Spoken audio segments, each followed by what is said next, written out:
All right, so we're going to start here with the with my Sterling Edwards palette. I'll go around. I want to do this in case I want to make a video out of this to put on YouTube. So we're going to paint a water snow scene, rather a deep snow scene. That's kind of like, I call it deep snow. It's a cabin out in the woods, all covered with snow, and it's on Artistico Fabriano 300-pound watercolor paper. And I've got the sketch on my board here, and I'm ready to go. I'm going to go over through the palette with you and explain the paints, and then we'll get painting. So right here, the paints are, these are Holbein Japanese paints, watercolor paints, and I have Payne's Gray, Cobalt Blue, Ultramarine Blue Deep, Prussian Blue, Permanent Violet, Hooker's Green, Umber, Burnt Sienna, Quinacridone Scarlet, Bright Rose, Brilliant Orange, Quinacridone Gold, Permanent Yellow Deep, and Cad Lemon Yellow. So that's my paints. My brushes you've seen before. I have these big bristle brushes I use for blending and putting a lot of water on. I have a couple of flats that I use for some of the buildings, and I have 3 rounds. I have a 12, number 8, number 4, and I have a script liner. So that's the brushes. I don't know how many I'll use, but I will start now and put some water on the paper. I've got a little bit on here already, and we'll get going. Then we have to take my there we go. All right, now we'll start right up here. I'm going to wet this a little bit for the sky, because I want to have the sky to be soft and blended. I don't want it to be hard edge, as it's called. So I'm going to use some of my Ultra Blue and just get a little bit of that, a little bit of my Quinacridone Scarlet, and get sort of a violet color here, like that. All right, it's runny. See how that water lets it run down? And if I have the water, if I have it stopped right here, it won't run any further down my page. It will stop because the paper's dry. So I'm just going to throw this in, throw some more blue in. And I want the sky to be darker than the mountain in front of it, so you can see the mountain. Otherwise, if I got snow on that mountain, you're not going to be able to see it. So let's do that. Pull this down, put a few more spots in here like this, and should be able to see the colors I'm mixing over there as well. I'm just kind of making this color change so that it's not the same color all the way across the paper here. I want it to have a little bit of tone change like that. Okay, that's the background, that's my sky. If I follow my own recommendations, I'll leave it alone and stop messing with it. If I keep messing around in there, I'm going to get it all messed up.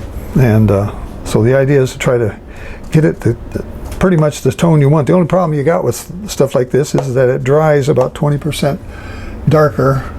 So if you don't put a little bit darker paint in there, it's going to dry really, really light. So I'm just going to put a little bit more, touch it down. Since this is all wet, that'll all blend together, and they'll look like some clouds in there or whatever.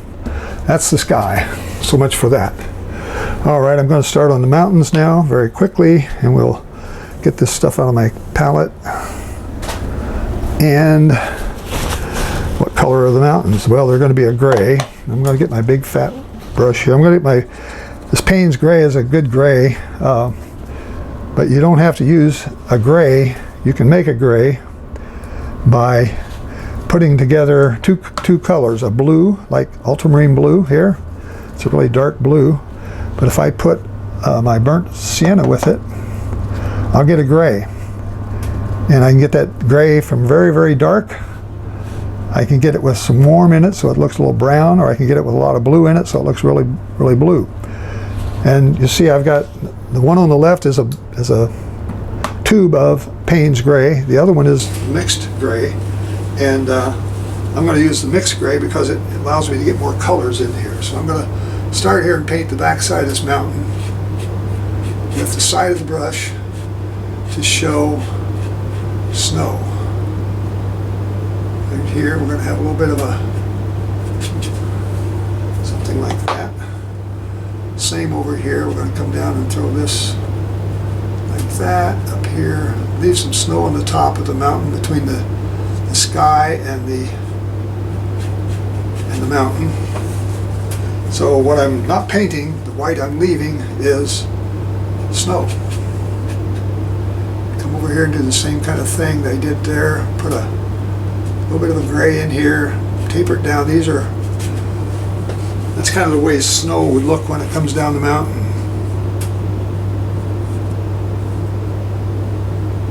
Leave a little snow on top. Change the color a little bit, get a little more blue in here maybe. Something like this. And it starts fading out into the bottom. Okay? Hope that's looking like a mountain with some snow on it. Okay, over here.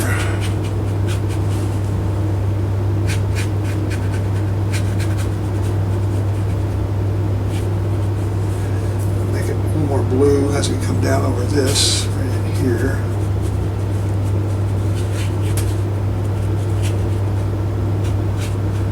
So the whole idea is to make this look like it's a big snow, pretty much snow covered. The snow being in shadow will look like it's snow when it dries because it's going to lighten up. Okay. Pretty close to what I want. Maybe just a little more blue here. A bit too blue maybe. And some of these need to be a little darker to accentuate the shadow. Like that. Do the same over here. Put a little more darker color in some of these. Okay, that's probably good enough. Alright. Okay, so that's the first layer of my, that's the layer of my mountains. Probably don't want to mess with that too much more. I do want to lighten it up here. I'm going to put a little bit of clear water in my brush. This is a bristle brush. I'm going to use it for blending. If I come down here, I can start sort of putting in this, taking out some paint and lightening it up just slightly. And it gives me it looks like a mist. I used to do that when I painted oils. I would put a mist at the bottom of the mountains, and it was easy to do with that because you had a white paint underneath it and you just kind of stamped your brush in there and it would take the color right out and leave a nice misty layer down there at the bottom. Okay, that's good enough for that. Pull a little bit up in some spots. Alright, what are we going to do next? We're going to put some trees in. So let me get I'm going to use this 1-inch brush again. Go back and get my paints. I'm going to just add some green to this gunk I got here in my palette already. And the blues and the greens and the Payne's grays. And I'm going to make some background trees. And hopefully this is dry. So we're going to come in here and just start putting in some things that look like trees in the background. These are evergreen trees that are sitting there. Add a little more green in some spots, and you can, with this brush I can add some very sharp tops on this. You see I just stamp it like that and I get a really nice, the top of a pine tree. Okay, let's keep going over here. I'm going to put in a few more things over my building here. I want to show some snow on top of that building. Cabin, I guess you'd call it. I'm going to put some brown in here to show some other trees. Just mixing it up, trying to get a mixture of trees that are further back and other trees that are closer in, and changing the color as I go. So I'm just painting a forest now. I'm not painting a tree, I'm painting the impression of a forest that sits behind this cabin out here, and I'm leaving some snow on top, and just do this and finish it down here. We'll put a few more things in here. There's a lot of snow on the ground, so I want to leave a lot of room on us for snow, and go back and get a few more colors here to see if I can move this line of trees across the background here, like in this area here. I want to make some more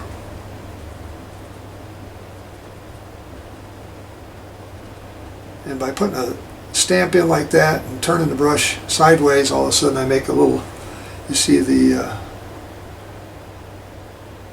that's a symbol for a pine tree out there. I don't have to paint a pine tree, I just have to paint a symbol for a pine tree. And everybody will believe that's a pine tree. So I'm just going to go across here and keep dabbing some of this in, and see how much I can get done here.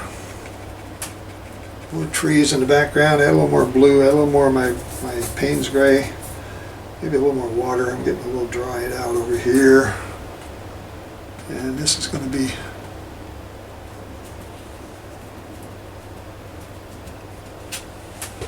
just going to let that kind of fade off into the background. I'm going to put a little fog underneath it by just doing a pulling up some water, and it gives me a nice little foggy bottom.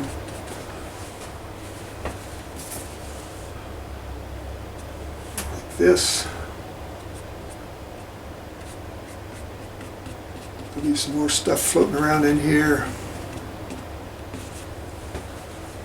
I keep turning around looking at my monitor back here. I've got a TV video monitor that shows me what you're looking at. And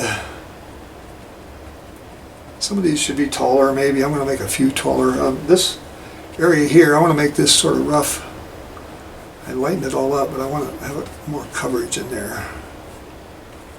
Okay, this is all wet on dry painting now. I'm not doing any wet on wet. This is all dry paper down here. I'm just going to soften that up, pick some of it up, make myself some more fog.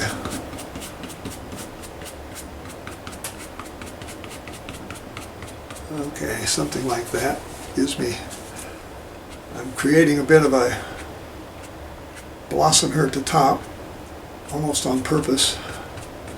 The blossom is where you see that water is running by itself. It's running over the paper. So let's get this going here. Keep it going.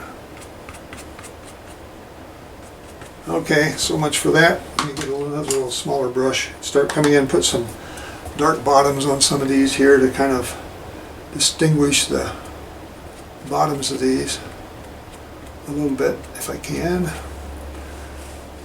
That's good enough. I want to just, that's too wet to put anything over it. I put something over it, it's just going to blend together and you won't be able to see it. So I'm going to leave that alone for now. Get some of this stuff out of my palette. Alright, next step here. I'm going to start putting in some of my snow. The snow tends to look sort of bluish when it's in shadow. Like all this shadow here, all this stuff is kind of shadow side of snow. And see how I'm doing. I'm going to start putting a little bit of this snow here underneath this cabin. This. I think I am muted. Okay, you're unmuted now. I hear you. There you go. I don't see your face yet. Is your video on? You have to turn your video on too. Oh, okay. This is pretty deep. By the way, I'm enjoying watching you. You're doing a good job. Well, thank you. How come I can't stop the video? There you go. See ya. There you are. I wish I could get the full screen. Instead I have half this big. I don't want to see me. Now you have to do so. I forget how you got full screen before. Do you remember? No, I didn't get full screen. Last time we did it, I did, last time it's free. Yeah. I didn't get it early. I don't want to mess too much with it because I'm watching what you're doing. It's very interesting. If I was a student, this is a good view to watch. Well, good. I'm glad to hear that. I like to try to make this look like I've got a mound here that's softer on the right from the top side and kind of gets gradually more shadow on the left side. So I'm trying to make this little cabin look like it just stuck out there in the middle of the snowbank. And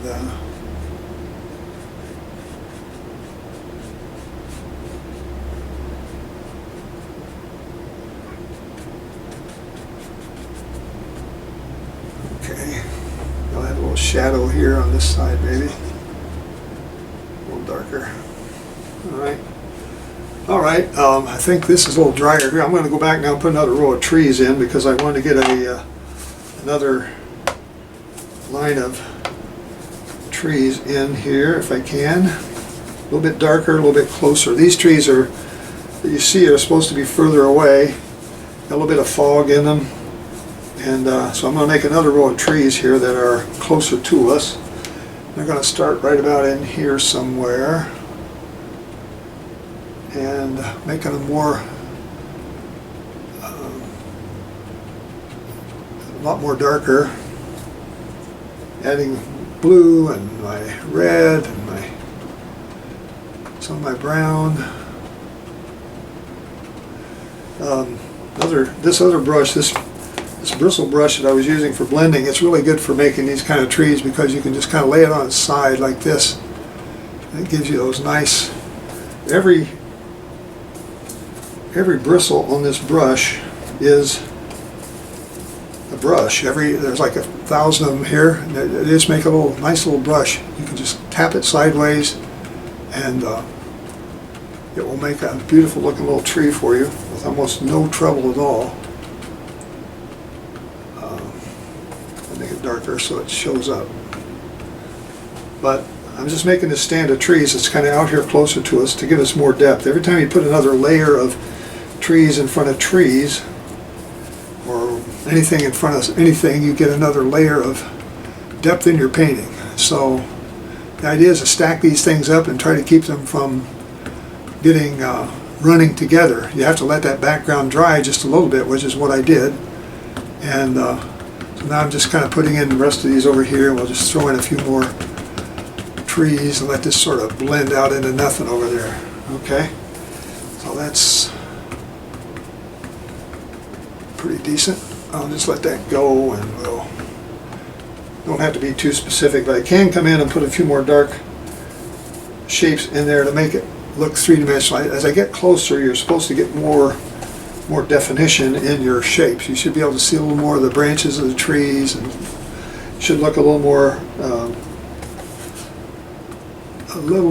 defined than the ones in the back. Okay, so these guys are supposed to be all covered up with snow too. The biggest problem is how to figure out how to make them look like snow is covering them up. So I'm going to throw just a few little shadows of my blue in here to sort of give that appearance of kind of being embedded in the snow. They're not sitting on top of the snow because the snow's so deep. I want them to look like they're sort of embedded in the snow. If I can do that. All right. Now, I don't have too much left. I got to finish my cabin and put a few of my fence posts in here that I want to show along right in here. I think I put some like right in here. There's a few things that look like they're could be fence posts. They could be whatever. I'm just giving myself something there to have somebody to look at. I want to close this end in over here with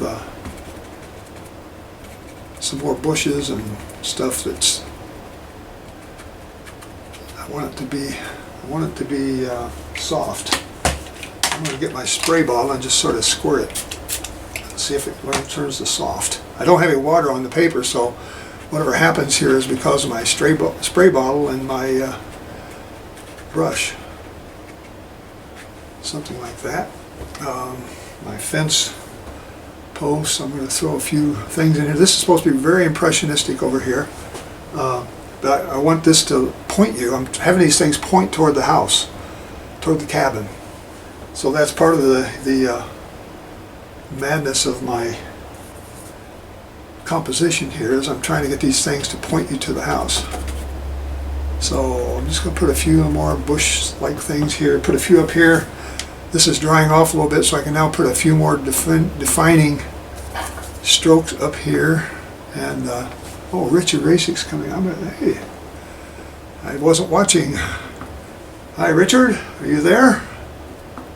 He's just now getting caught up, I think. Once I admit him, it takes 5 or 10 seconds for him to get fully admitted. That's my buddy from Connecticut.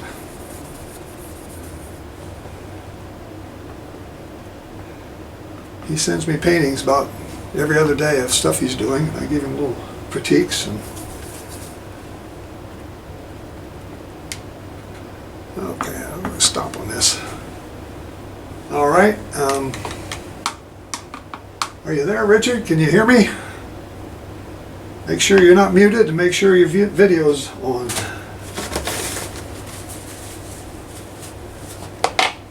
Where's my, okay. Yes, I can hear you. There you are. Hi, Richard. How are you today? Good, you? Pretty good. I'm going ahead without you. Oh yeah, looks good. I'm giving it a try. I got this little cabin. We're going to just cover it up with snow here. I'm just getting ready to put the walls of the cabin in and try to see if I can make that roof look like it's got a lot of snow on it. I've left a lot of places there for some snow, so I'm going to see if I can do that without too much difficulty here.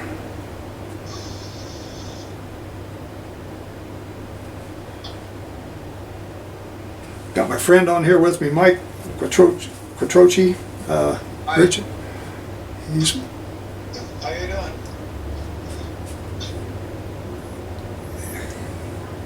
Let's see here. Just going to come down like this and just make something, blend it out, soften it out like this, and put a few more dark spots in here like that. Put a little dark spot. That's a little bit too big of a brush for that. I need another smaller brush. I'll use my round brush, I guess. Don't like to use round brushes for rectangular things, but sometimes you have to.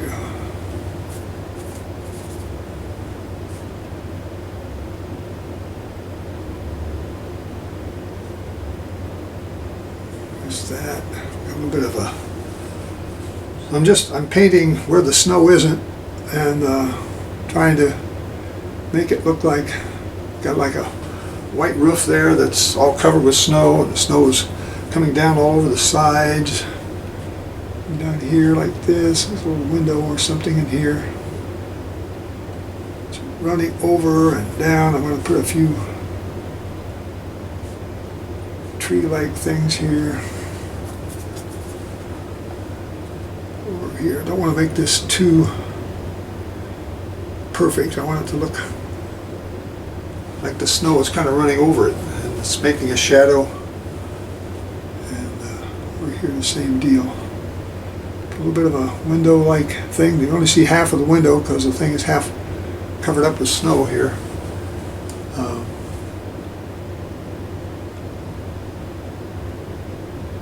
Something like that. Over here, let me put a little more definition in some of these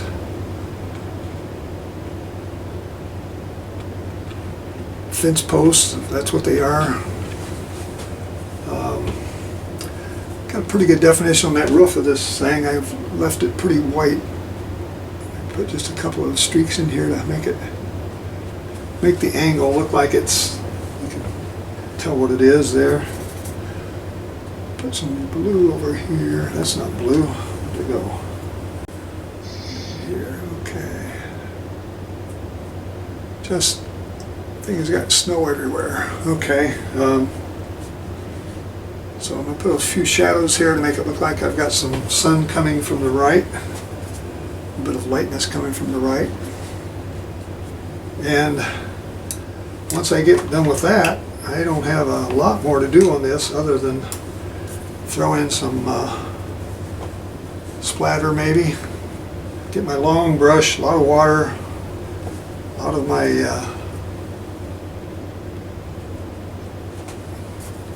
just bang it off my finger like that.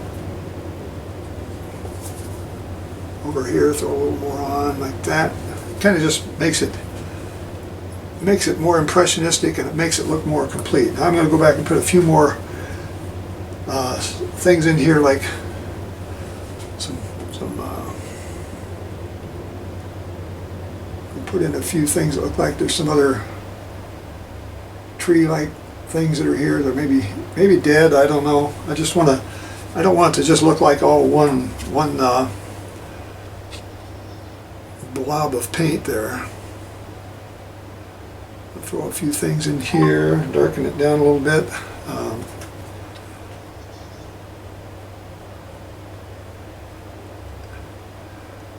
When you paint impressionistic like this, Richard, you know very well you're doing a good job of it. It's kind of just have to let the paint go where it goes and let it flow. Wing it. Yeah. Just wing it. Wing it, yeah. That's kind of it. Sometimes the mistakes come out better than what you had. I know, that's what's surprising when you get done and say, oh, it looks better than I thought it did, you know. And especially when you let it dry and you come back to it a few days later or a week later, and all of a sudden it's like, wow, that turned out a lot better than I thought. Yeah, I'm just going to throw a few things in here like that, and I think I might just call that done. Looks good, Larry. Looks Okay, good. thank you. All right, well, As a non-artist, it looks good to me too. Good job, you did that so fast. we talked, how long did we talk, Michael? We talked probably for what, 20 minutes before I even started, so I got my... And you talk most of the time while you go painting. That's quite a skill. Yeah, well, I try to practice that. It's kind of, I know I can paint better when I don't talk, because I concentrate more on on what's going on, but I like to let people know what I'm doing and why I'm doing it if I can figure it out.